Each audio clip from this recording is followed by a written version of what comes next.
should you ever pluck your nose hairs? What your sperm says about fertility. Okay, all women, most are out. It's all on the doctors. Doctor, give me the news.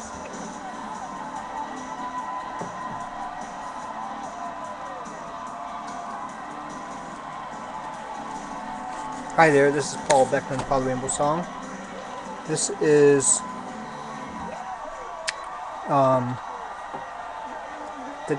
the Doctor's TV show, and it's for my YouTube account called HealthTipRapSongs's, where I'll be creating songs. Hi there. Songs about the health tips I see on the doctors as an oral commentary about the show. Facial cleansing causes safe to use on their faces under the baby starting to use. Is that a dumb question? Is that a stupid question? Is that a stupid question? Wait, don't answer that.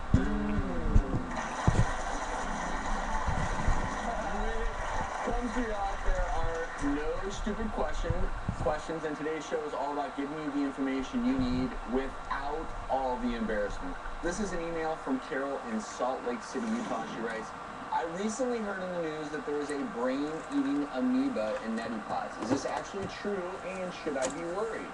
Well, this counts as not a stupid question. This did make the news recently. Take a look. This little blue pot looks like something that would brew tea. According to Louisiana health regulators, 2 people there died after using tap water that was infected with the amoeba Nagliera fowleri. The parasite penetrates the thin bone that's between your sinuses and your brain, causing an infection. And then you get meningitis and meningoencephalitis and basically a brain infection that's lethal. Tap water is safe to drink, but it's not really safe to use in these. So let's get the scary stuff out of the way first. These cases occurred in Louisiana. The Louisiana Department of Health and Hospitals is warning people against improper use of neti pots. So, this Nagliera fowleri is very uncommon. Between the years of 2001 and 2010, there were, I believe, 31 reported deaths from it. So it's so... Not from pots, usually from a recreational water source. But I want to talk briefly about what this amoeba is. Again, we are very lucky that this is so rare because it is scary. And let's get the scary part out of the way. What does this amoeba do? Well, as mentioned in that piece, it tends to enter your brain through your nasal passages. So you're swimming in a warm water lake that maybe has this amoeba in it. In this rare instance where they had the tap water that had the amoeba in it, it can enter into your brain and it causes something called a meningoencephalitis. And what can happen to you if you're infected, usually 1 to 7 days after your infection, you start to get headache, confusion, neck stiffness, nausea, vomiting, fevers. It's very similar to when we talked on the show before about meningitis, because it is an infection of your brain, and in this unique circumstance, it's actually an amoeba. What's scary is that it's very deadly. Yes, and you can get it from swimming. But we're not telling people to stop swimming. We're not telling people to stop. Like you said, in the last 10 years, in the millions of people that swim in lakes, 31, 32 cases. That's it. It's really, really rare. But the amoeba is not in the neti pot. It's not the pot's fault at all. It's the water. So you got to make sure you use the right water. You don't want to just use tap water. You got to make sure it's sterilized water, purified water, distilled water. So use your neti pot with lukewarm, distilled, sterile, or previously boiled water. Right. Obviously, do not use hot or boiling water. Right.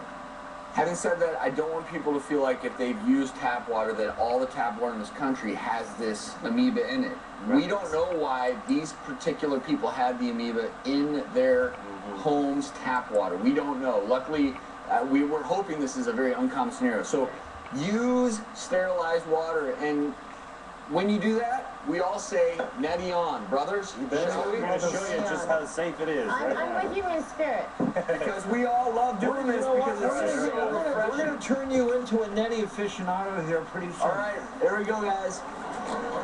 All right. Oh, I think it's good. There you go. And it helps if you talk while you're doing it. That's right. Otherwise it goes down. You see how much clear my sinuses are in yours? Look at that action. You see how good that is? I got some Look at that. But maybe you don't know that what they're doing is a nasal douche and they don't realize it.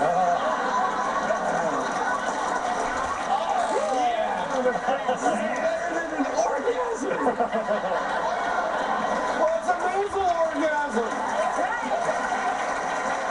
So you don't want to use just tap water. Use only with lukewarm distilled, sterile, or previously boiled water. And obviously don't use hot or boiling water when you do it. And then let your neti pot dry out after each use just to make sure there's no buildup of germs in your neti pot. Let's move on. Our next topic is something you may need to think about before you get behind the wheel, and it's not what you expect. A new research study out of Britain claims driving with a bad cold can be every bit as dangerous as driving drunk. You grab that Kleenex to wipe your eyes, wipe your nose, whatever you have to do. It's taking your attention away. It's just like you would be if you had too many beers and got behind the wheel. Researchers believe drivers with bad colds and the flu are causing thousands of accidents a year. Joining us via phone is Nigel Lacey, a rep from the insurance company who apparently conducted a study looking at the effects of driving with the cold and the flu. And is it true that in your studies, for some people, it's the equivalent of having 4 shots of whiskey? The results due to the poor reaction times are identical. In the UK, the research sort of went a little bit further. It sort of tried to calculate back the number of accidents that happened as a result of colds and flu, and they came up with a sort of an eye-popping figure of 125,000 accidents in a year, which is a lot of accidents. I think what I'm hearing is that we need to acknowledge that you're not necessarily going to be at your mental best if you have a cold or 4 shots of whiskey, that's a heck of a cold. That is a heck of a cold. But think about it, sometimes you're really out of it. No, you won't. Especially, if you're too sick to go to work, maybe you're too sick to drive. And again, I think we're talking about driving impaired, whether it's texting on your phone, being sick, drinking. Yeah. Just don't do it. And also, I would say that we all know that there's a difference between a mild cold, where there's just the annoying sniffles and congestion, and when you have a full-on episode of the flu with fever, headaches, and you just don't think right, and you don't even sound as though you're making sense. That's probably the time you don't want to get behind the wheel. Driving here in LA, where traffic is heavy, I mean, it's scary when you feel a sneeze coming on. And you know you're going to sneeze and close your eyes, and you're like, whoa, what? Trying to take your eyes off. I mean, it is a little scary. Nigel, thank you so much for joining us. It's been a pleasure. Thank you very much indeed. Cheers. I can't come into work because I can't drive because I got a cold. Sorry. If you're that sick, And maybe the takeaway, it's not illegal to drive if you're ill, but be safe. If you are feeling ill and you're driving, pay extra attention. Of course, prevention measures. Avoid it in the first place. Wash your hands. Don't touch your face. Don't use your neti pot while you're driving. Let's move on, because before the show, we asked you in the audience to write down some of your questions, and we said no holds barred. So we're going to answer one right now and more throughout the show. I'm going to go ahead and move the whiskey because I don't want you all to think that I was drinking. Push it down here. Because I wasn't. yeah. Pass it down. That's for after the show. So, no question is a stupid question. Oh my goodness. Here, you grab them. That's kind of cool. I like that chat. Da-da. How long is too long for bronchitis? Oh, yeah, that's a good question. Bronchitis, what happens is you get inflammation of the upper airways. And that inflammation can have you coughing sometimes for a week, 2 weeks, or more after the illness. The infection is resolved. It's almost like a little mini case of temporary asthma. But here's one of my pet peeves. I don't know how many times I've got a phone call. I've got bronchitis, I need the antibiotics. Most people think bronchitis equals antibiotics, but bronchitis is almost always a virus. And so, in that case, bronchitis doesn't mean antibiotics. But Dr. Gordon, I love it when we talked about this before, and you talked about post-nasal drip. How it gets in the airways. It irritates the lining of your respiratory tract. That's what causes this bronchitis, this inflammation. Because it goes down. Exactly. So what you're trying to treat is the inflammation, not necessarily the infection, because almost always bronchitis, unless you have underlying pulmonary disease, will resolve on its own. But sometimes what will benefit you is an anti-inflammatory. Sometimes people, if it just goes on and on, you may go see your doctor. Your doctor may prescribe some steroids for a brief period of time. And you're right, a lot of people don't understand. There is a difference between infection and inflammation. And people think it's one and the same, but it's not. And the one thing I will say is bronchitis or reactive airway disease. If you're 2+ weeks out and you have other symptoms, then we start to worry about pneumonia. If you're having fever, we talked before, if you're having these other symptoms of just, you don't feel good. If all you have is reactive airway disease because of an illness and bronchitis, you're going to feel pretty good. You're just going to keep coughing. You're just going to cough, cough, cough. We need to tamp down that inflammation. But I'll tell you, you always talk about this. If you have fever and these other things, then maybe you do need an antibiotic because it could be a pneumonia. Well, more of your questions to come and coming up. What time of day are women most aroused? Ooh, I want to know this. I'm writing this down. Are you feeling? I will set you straight. Are you feeling aroused right now? Because this will help me out a little bit. Are you going to make us wait? You're going to make us wait for the Did you feel aroused when we were neti potty? Oh, that was so sexy. I mean, push your buttons, baby. Well, you're going to be surprised by the answer after the break.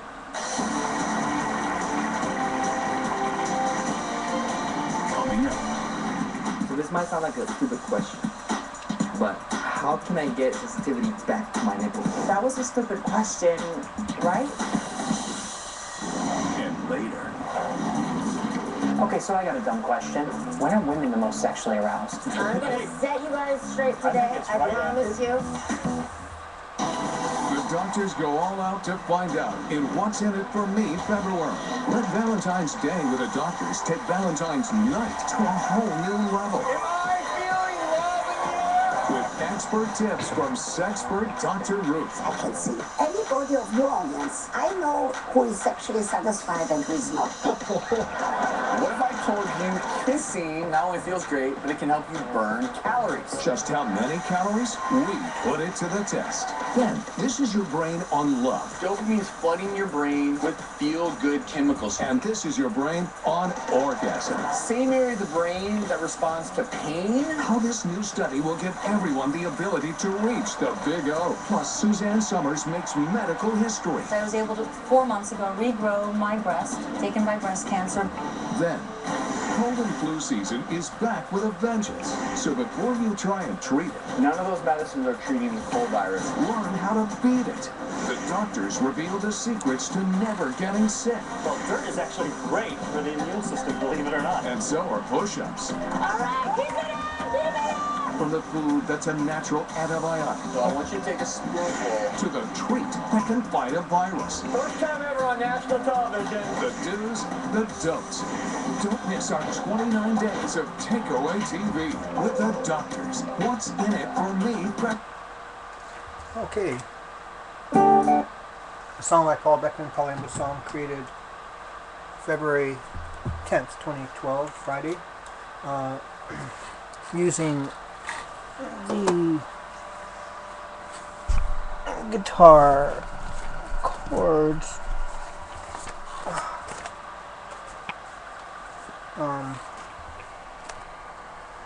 C, D minor 7, and G7.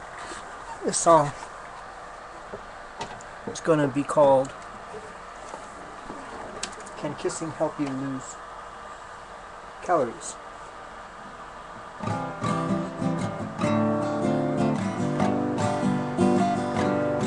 Well, can kissing help you lose calories?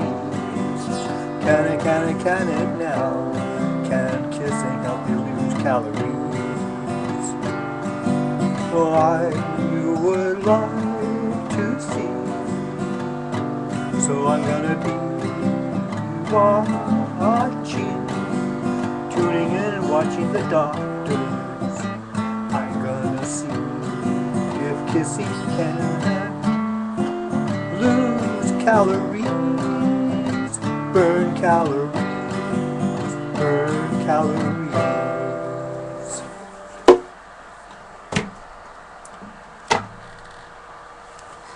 There you go.